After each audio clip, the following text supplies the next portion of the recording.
Welcome back. پاک فوج نے ایل او سی پر بھارتی کوڈ کاپٹر کی فضائی حدود کی خلاف ورزی کو ناکام بناتے ہوئے مار گرایا۔ بھمبر کے علاقے مناور سیکٹر میں دشمن نے کوڈ کاپٹر کے ذریعے جاسوسی کرنے کی کوشش کی۔ سیکیورٹی ذرائع کے مطابق تصدیق کرتے ہوئے بتایا پاک فوج نے بروقت کارروائی کر کے دشمن کی اس مذموم کوشش کو ناکام بنا دیا۔ یہ واقعہ پاک فوج کے مستعدی پیشہ ورانہ مہارت اور دفاعی تیاری کا منہ بولتا ثبوت ہے۔ پاک فوج دشمن کی کسی بھی جارحیت کا فوری اور مؤثر جواب دینے کے لیے ہر دم تیار ہے۔ پوری قوم افواج پاکستان کے ساتھ مل کر دشمن کو ہر محاذ پر منہ توڑ جواب دے گی انشاءاللہ۔ پاک فوج نے بھارتی کوڈ کاپٹر کے پرخچے اڑا دیے۔ دفاعی ماہرین کہتے ہیں کہ بھارت کو پیغام مل گیا ہوگا کہ کوئی مس ایڈونچر کیا تو ایسا ہی حال ہوگا۔ بزدلوں سامنے سے وار کرو، بدترین شکست ہوگی۔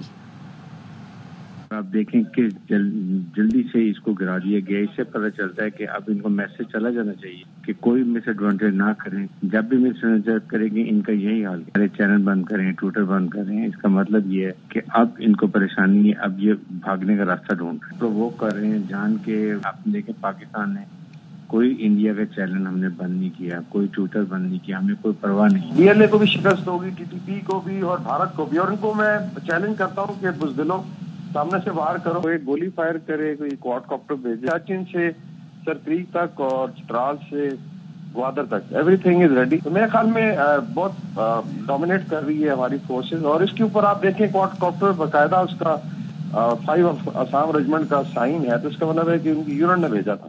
میں مبارکباد دیتا ہوں ہمارے شہینوں کو، ہمارے سپاہیوں کو، ہمارے افسران کو، جو کہ ہر لمحہ جو ہے ہمارے دشمن پہ کڑی نظر رکھے ہوئے ہیں اور ہمارے چپے چپے کی اپنے خون کے ذریعے سے جو ہے وہ حفاظت کر رہے ہیں۔ تو اس دفعہ ہم انشاءاللہ ایک نہیں درجنوں ابھی نندن کے استقبال کے لیے تیار ہیں۔ اس نے بھی پاکستان کی حدود کراس کرنے کی کوشش کی، چاہے وہ فضائی ذریعے سے ہو، بحری یا بری، تو اس کو نہ صرف اس کو تباہ کیا جائے گا، اس کو گرفتار کیا جائے گا، بلکہ عالمی برادری کے سامنے وہ بھارت کے لیے ایک بڑا شرمندگی کا ایک علامت بن جائے گا۔ بھارت سے وطن واپسی پر پاکستانی ہائی کمیشن کے عملے کو ہراسانی کا سامنا کرنا پڑا۔ پاکستانی ہائی کمیشن عملہ اٹاری بارڈر پہنچا تو بھارتی عملے نے پاسپورٹ لے لیے۔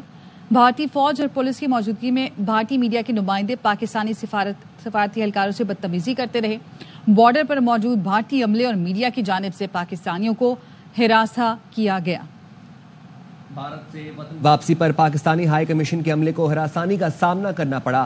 پاکستانی ہائی کمیشن عملہ اٹاری بارڈر پہنچا تو بھارتی عملے نے پاسپورٹس لے لیے۔ بھارتی فوج اور پولیس کی موجودگی میں بھارتی میڈیا کے نمائندے پاکستانی سفارتی اہلکاروں سے بدتمیزی کرتے رہے۔ بارڈر پر موجود بھارتی عملے اور میڈیا کی جانب سے پاکستانیوں کو ہراساں کیا گیا۔ بارڈر پر موجود بھارتی عملے اور میڈیا کی جانب سے پاکستانیوں کو ہراساں کیا گیا۔ بھارت سے وطن واپسی پر پاکستان ہائی کمیشن کے عملے کو ہراسانی کا سامنا کرنا پڑا۔ پاکستان ہائی کمیشن عملہ اٹاری بارڈر پہنچا تو بھارتی عملے نے پاسپورٹس لے لیے۔ پاکستان نے بھارت کی اشتعال انگیزی اور یک طرفہ اقدامات سے دوست ممالک کو آگاہ کر دیا۔ نائب وزیر اعظم اور وزیر خارجہ اسحاق ڈار نے یو اے ای اور قطری ہم منصب سے فون پر بات کی، تمام صورتحال بتائی۔ اب تک 9 ملکوں کے وزراء خارجہ کو بھارت کے غیر ذمہ دارانہ اقدامات سے آگاہ کر چکے ہیں۔ پہلگام میں فالس فلیگ آپریشن اور بھارت کے غیر ذمہ دارانہ اقدامات، وزیر خارجہ اسحاق ڈار کی رابطہ کاری مہم، بھارت کی اشتعال انگیزی سے دوست ممالک کو آگاہ کر دیا۔ نائب وزیر اعظم اسحاق ڈار نے یو اے ای کے ہم منصب سے فون پر بات کی، بھارتی الزامات، اشتعال انگیز بیانات اور یک طرفہ اقدامات پر پاکستان کے موقف سے آگاہ کیا۔ ترجمان دفتر خارجہ کا کہنا ہے اماراتی وزیر خارجہ نے علاقائی استحکام، تحمل اور مسئلے کے پرامن حل پر زور دیا۔ پاکستان اور یو اے ای نے مشاورت جاری رکھنے پر اتفاق کیا۔ پاک بھارت صورتحال پر ترک صدر رجب طیب اردوان نے کہا دونوں ممالک کے درمیان کشیدگی میں جلد از جلد کمی دیکھنا چاہتے ہیں۔ Pakistan and India, they're escalating tension without evolving into more grim levels, we hope will be de-escalated. Our foreign ministry and other units closely follow the process. Ishaq Dar نے قطری ہم منصب شیخ محمد بن عبد الرحمن الثانی سے بھی فون پر بات کی، بھارت کے بے بنیاد اشتعال انگیز بیان بازی اور یک طرفہ اقدامات سے آگاہ کیا، قومی سلامتی کمیٹی کے فیصلوں پر بھی بریفنگ دی۔ قطری وزیر اعظم نے تنازعات کے حل کے لیے بات چیت اور سفارتکاری کی اہمیت پر زور دیتے ہوئے علاقائی امن و استحکام برقرار رکھنے کو اہم قرار دیا۔ نائب وزیر اعظم و وزیر خارجہ اسحاق ڈار اب تک 9 ممالک کے وزرائے خارجہ سے رابطہ کر چکے ہیں، جن میں برطانیہ، چین، سعودی عرب، ایران، مصر اور آذربائیجان کے وزرائے خارجہ سے رابطہ کر کے اعتماد میں لے چکے ہیں۔ کشیدگی میں کمی کے لیے پاکستان اور بھارت کے لیے قابل قبول کسی بھی اقدام کی حمایت کریں گے۔ پاکستان اور بھارت کشیدگی پر اقوام متحدہ سیکرٹری جنرل انتونیو گوتریس کا بیان میں کہنا تھا کہ ہر اس اقدام کی حمایت کریں گے جس سے پاک بھارت تناؤ میں کمی اور بات چیت دوبارہ شروع ہو۔ مشکل ترین مسائل بھی معنی خیز اور مثبت بات چیت سے حل کیے جا سکتے ہیں۔ کشیدگی کو روکنے کے لیے دونوں ممالک انتہائی تحمل سے کام لیں۔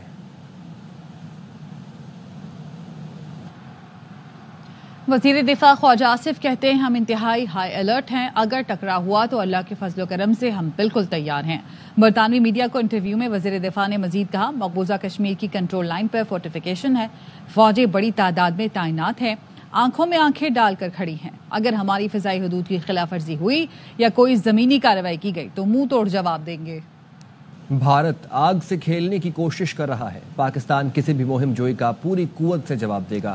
وفاقی وزیر داخلہ محسن نقوی کی مولانا فضل الرحمان سے ملاقات میں گفتگو۔ جمعیت علماء اسلام فے کے سربراہ کو بھارت کے یک طرفہ اقدامات پر حکومتی فیصلوں پر اعتماد میں لیا، انہیں قومی سلامتی کمیٹی کے فیصلوں سے بھی آگاہ کیا۔ مولانا فضل الرحمان نے کہا مودی مسلمان دشمن ہے، اسلام اور مسلمانوں کے مقابلے میں جہاں کوئی محاذ ملے گا نریندر مودی وہاں کھڑا ہوگا۔ اقوام متحدہ میں پاکستانی کونسل جواد اجمل نے بھارتی مندوب کے بے بنیاد الزامات پر کرارا جواب دیا، کہا کشمیری عوام کو قابض 9 لاکھ بھارتی فوج اور ریاستی مشینری کے ظلم و ستم کا سامنا ہے، مقبوضہ کشمیر کے مظلوم عوام ہماری خصوصی توجہ کے مستحق ہیں۔ Indian illegally occupied Jammu and Kashmir deserve our special attention for their continuing sufferings as victims fighting the worst form of state terrorism unleashed by the Indian state machinery with an occupation force of more than 900,000 troops, which has been ongoing since the time of our independence. The international community must hold the Indian perpetrators of this state terrorism and crimes against humanity in Indian illegally occupied Jammu and Kashmir to account. Pakistan reiterates its call on the international community, in particular the UN Security Council, to oblige India to halt its state terrorism and criminal oppression of the people of Jammu and Kashmir and to implement the UN Security Council resolutions which demand a free and fair plebiscite in Jammu and Kashmir. None of the statements and remarks can conceal the oppression that is ongoing right now or to justify the illegal actions that are taking place at the behest of this state sponsor of terrorism. Pakistan کی مسلح فوج ملک کی خود مختاری اور علاقائی سالمیت کے تحفظ کے لیے پرعزم ہے، پاک فضائیہ آپریشن سوئفٹ ریٹارٹ جیسا جواب دینے کے لیے تیار ہے۔ تفصیلات لائق الرحمان کی اس رپورٹ میں جانیے۔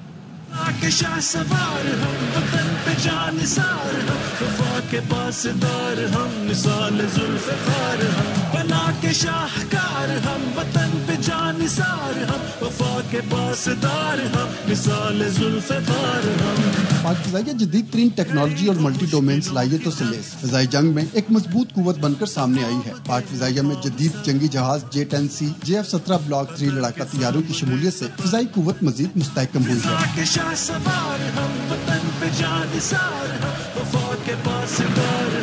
یہ لڑاکا طیارے PL-15 بیونڈ ویژول رینج میزائلوں سے لیس ہونے کے باعث پاک فضائیہ کی اسٹریٹجک ڈیٹرنس میں نمایاں اضافہ کرتے ہیں۔ پاک فضائیہ کے پاس موجود ان جدید طیاروں اور ساز و سامان کی صلاحیت اس بات کو یقینی بناتی ہے کہ پاکستان کے فضائی دفاع کو چیلنج نہیں کیا جا سکتا۔ یہ آپریشنل تیاری دشمن کو واضح پیغام دیتی ہے کہ پاکستان کی فضائیں ناقابل تسخیر ہیں۔ صدیوں سے پسندی تک پاک فضائیہ نے اپنی ناقابل تسخیر موجودگی برقرار رکھی ہے، جو 24 گھنٹے چوکنا رہتے ہوئے برق رفتار رد عمل کی صلاحیتوں کو یقینی بناتی ہے۔ اپنی متحرک قیادت کی کمانڈ میں تبدیلی اور جدت کے دور سے گزر رہی ہے، جس میں advance aerial platforms, high to medium اونچائی والے ایئر ڈیفنس سسٹمز، بغیر پائلٹ کامبیٹ ایریل وہیکل سمیت اسپیس، سائبر، الیکٹرانک وارفیئر کی صلاحیتوں اور مصنوعی ذہانت سے چلنے والے سسٹمز کو بے مثال رفتار سے شامل اور فعال کیا گیا ہے۔ پاک فضائیہ ملکی خود مختاری کے تحفظ جارحیت کو روکنے اور طاقت کے ذریعے امن برقرار رکھنے کے لیے اپنے غیر متزلزل عزم کا اعادہ کرتی ہے۔ پاک فضائیہ اس بات کو یقینی بنائے گی کہ پاکستان کے آسمان آنے والی نسلوں کے لیے محفوظ رہیں۔ لیکن رحمان، ایئر ون نیوز، اسلام آباد۔ خبریں اور بھی ہیں لیکن یہاں وقت ہوا ہے ایک بریک کا، ساتھ رہیے گا۔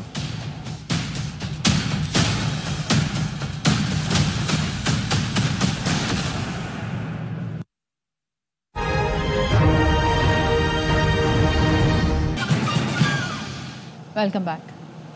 پاکستانی فضائی حدود کی بندش سے بھارت کی غیر ملکی پروازیں مسلسل تاخیر کا شکار ہیں۔ دلی ایئرپورٹ پر 510 پروازیں تاخیر کا شکار ہوئیں۔ حکام کے مطابق آپریشنل وجوہات پر فلائٹ شیڈیول متاثر ہوا۔ 12 گھنٹے میں دلی ایئرپورٹ پر آمد کی 250 جبکہ روانگی میں 260 پروازوں میں تاخیر ہوئی۔ بھارتی ایئر لائن حکام کا کہنا ہے پاکستان کے فضائی روٹ بند ہونے سے سب سے زیادہ نئی دلی، امرتسر، جے پور، لکھنؤ اور وارانسی سے پروازیں براہ راست متاثر ہوئی ہیں۔ پلوامہ حملے کے بعد پاکستان کی فضائی حدود بند ہونے سے 5 ماہ میں بھارت کو $82 ملین کا نقصان ہوا تھا۔ بھارتی قابض فوج نے مقبوضہ کشمیر کے ضلع کپواڑہ میں سماجی کارکن کو شہید کر دیا۔ کشمیر میڈیا سروس کا کہنا ہے قابض فورسز نے 43 سال کے غلام رسول کے گھر پر دھاوا بولا، توڑ پھوڑ اور فائرنگ کی۔ غلام رسول کو زخمی حالت میں اسپتال منتقل کیا گیا جہاں وہ دم توڑ گئے۔ قابض فورسز نے سری نگر میں 36 مقامات کا محاصرہ کر رکھا ہے، نام نہاد سرچ آپریشن کر رہی ہے۔ خواتین اور بچوں کو ہراساں کیا جا رہا ہے، کئی گھر بھی مسمار کر دیے۔ بھارتی جھوٹا پروپیگنڈا اور منفی مہم بے نقاب ہونے پر مودی حکومت بوکھلاہٹ کا شکار ہے۔ پاکستان کے معتبر ترین نیوز چینل ARY نیوز کو بھارت میں بلاک کر دیا گیا۔ ARY نیوز نے حقائق دکھا کر پہلگام واقعے کے جھوٹ کا پردہ چاک کیا تو بھارت تل ملا اٹھا۔ بھارت نے ARY نیوز سمیت 16 پاکستانی یوٹیوب چینلز کو بلاک کر دیا۔ پہلگام فالس فلیگ آپریشن، بھارتی وزیر اعظم آفس نے پاکستانی تجزیہ کاروں اور صحافیوں پر بھارتی چینلز پر مدعو کرنے پر پابندی کی ہدایت کر دی۔ RTE نیوز کے مطابق مودی نے بھارتی میڈیا کو پاکستانی تجزیہ کاروں اور صحافیوں کو مدعو کرنے سے روکا۔ بھارتی میڈیا کو پاکستانی اپوزیشن پارٹیز کے لیڈرز کو شو میں بلانے کی ہدایت کر دی گئی۔ گزشتہ روز احمد حسن عربی نے ارنب گوسوامی کے شو میں تلخ حقائق بیان کیے تھے۔ پہلگام فالس فلیگ آپریشن، بھارتی وزیر اعظم آفس نے پاکستانی تجزیہ کاروں اور صحافیوں پر بھارتی چینلز پر مدعو کرنے پر پابندی کی ہدایت کر دی۔ RT نیوز کے مطابق مودی نے بھارتی میڈیا کو پاکستانی تجزیہ کاروں اور صحافیوں کو مدعو کرنے سے روکا۔ بھارت پر خوف طاری سچ چھپانے کے لیے اوچھے ہتھ کنڈوں پر اتر آیا۔ بھارت نے وزیر دفاع خواجہ آصف کا ایکس اکاؤنٹ بلاک کر دیا۔ اس سے پہلے بھی مودی سرکار پاکستانی حکومت کے ایکس اکاؤنٹس پر بھارت میں پابندی لگا چکی ہے۔ گزشتہ روز بھارت نے یوٹیوب پر ARY نیوز سمیت 16 چینلز کی نشریات بلاک کر دی تھیں۔ پاکستان میں بھی بھارت کے یوٹیوب چینلز کو بلاک کیا جائے گا۔ ملک بھر کے عوام نے مطالبہ کر دیا۔ شہریوں کا کہنا ہے کہ ARY نیوز بھارتی جھوٹ کو بے نقاب کر رہا ہے۔ پاکستانی حکومت تمام بھارتی چینلز کو بند کرے۔ ARY کو بلاک کیا گیا ہے انڈیا نے، تو اسی طرح جو ہے انڈیا کے بھی تمام چینلوں کو بلاک کر دینا چاہیے۔ تمام نیوز چینل جتنے بھی انڈیا کے کلوز بند ہونا چاہیے۔ انڈین چینل ہونے چاہیے ختم، پاکستان سے کیوں نہیں ہوتا ہے؟ انڈیا کی تو پروڈکٹ بھی ختم ہونی چاہیے۔ گورنمنٹ سے یہ مطالبہ کہتے ہیں کہ ان کے یوٹیوب چینلز، دوسرے چینل جو یہاں پہ دیکھے جاتے ہیں اس کو مکمل طور پہ بین کیا جائے۔ ARY نیوز نے بھارتی جو پروپیگنڈا تھا، جو جھوٹ بولا، جنہوں نے ڈرامہ کیا، اس کو بے نقاب کیا۔